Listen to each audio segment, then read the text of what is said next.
Hello, we're back today to do a quick review as well as a flip through of the Tarot of Mystical Moments. So let us light the candle and have a look.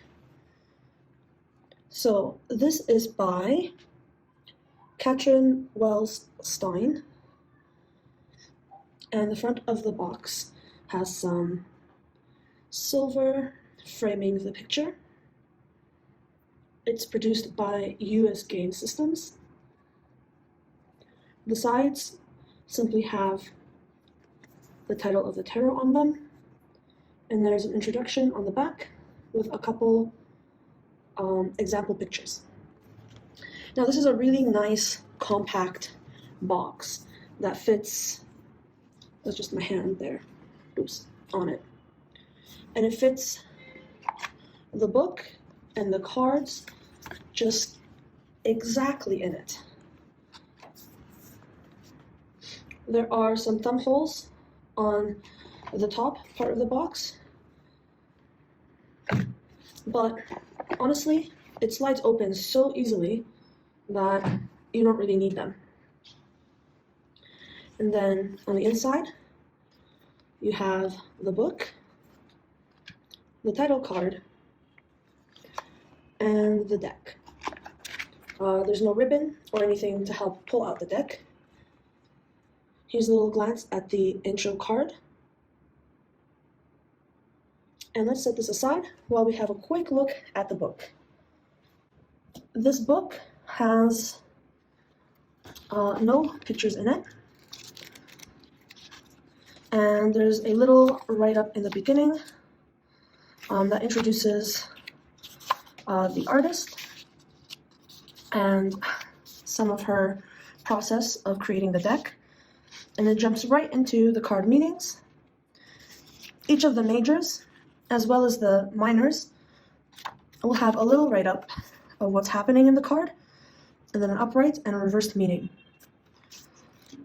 At the end, there's just a little more information about the artist, and there is one spread that is given, and there's a little blurb at the end giving you some advice on how to get clarification on this spread.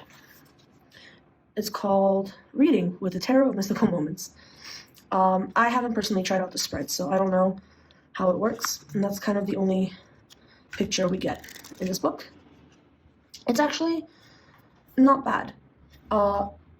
And I'll tell you why in a second.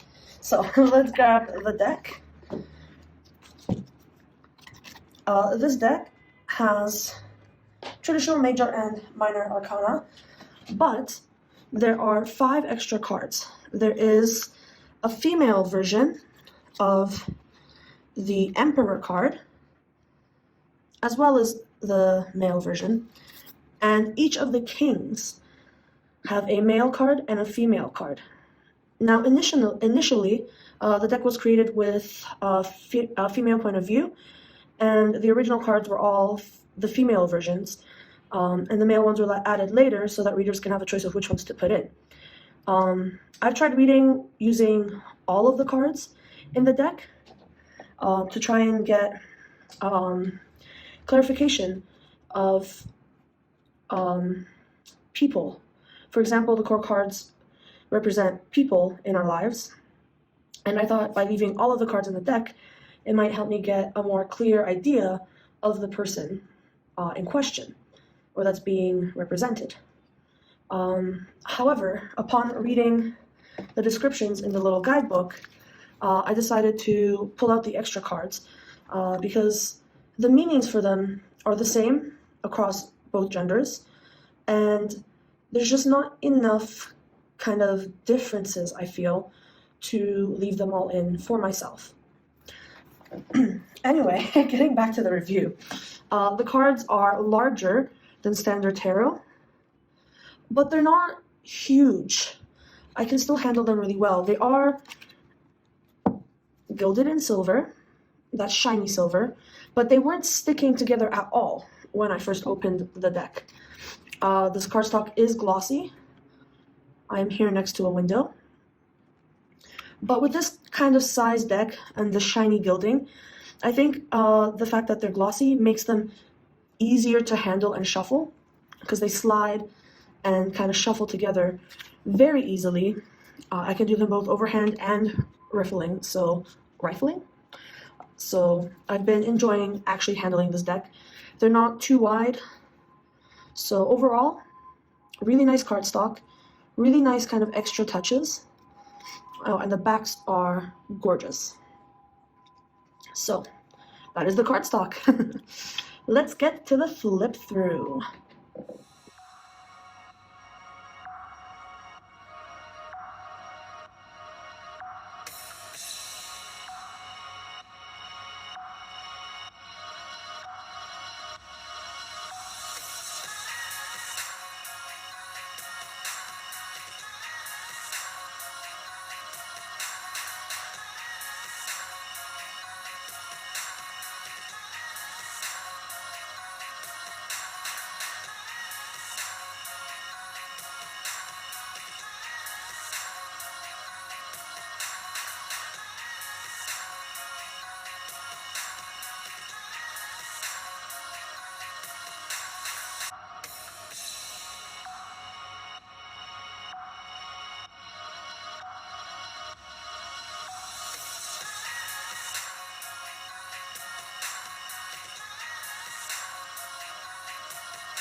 So overall, I adore this deck. I think it's brilliant. And I just pulled out a few cards that I think are interesting. In the guidebook, it says that she created all of these cards from a kind of feminine point of view, which I think is shown just so fully. It's not just one aspect of being feminine or the feminine.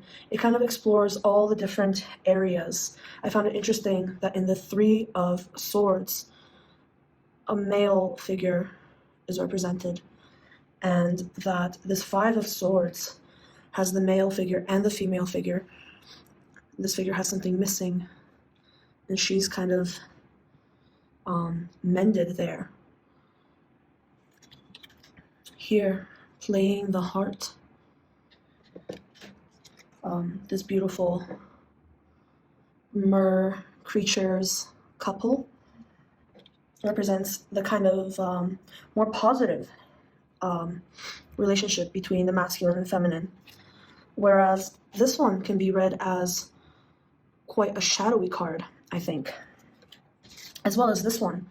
The Seven of Wands is traditionally the person battling off others, and here you have a man that's been caged or trapped away trying to escape, but it's interesting that he's been caged to begin with.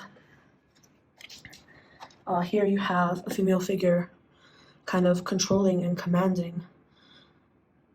Her dress is like a chessboard. The Empress with child, which isn't always my favorite depiction, but I think in this deck it really works. I found the Wheel of Fortune to also be very interesting. The first kind of cog here is around her heart, and that's kind of connected to everything within. And I do just love the kind of mystical, whimsical nature of the collage used here. I think it's been really fun to work with. I've been deep diving with these images, and every time I go back to working with this deck, there's just more layers and kind of different things that I uncover. On the surface, it's aesthetically a beautiful deck, but I think there's so much more to it than just being pretty.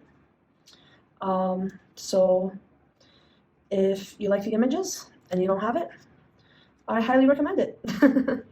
Anyway, till next time, stay safe and take care. Bye-bye.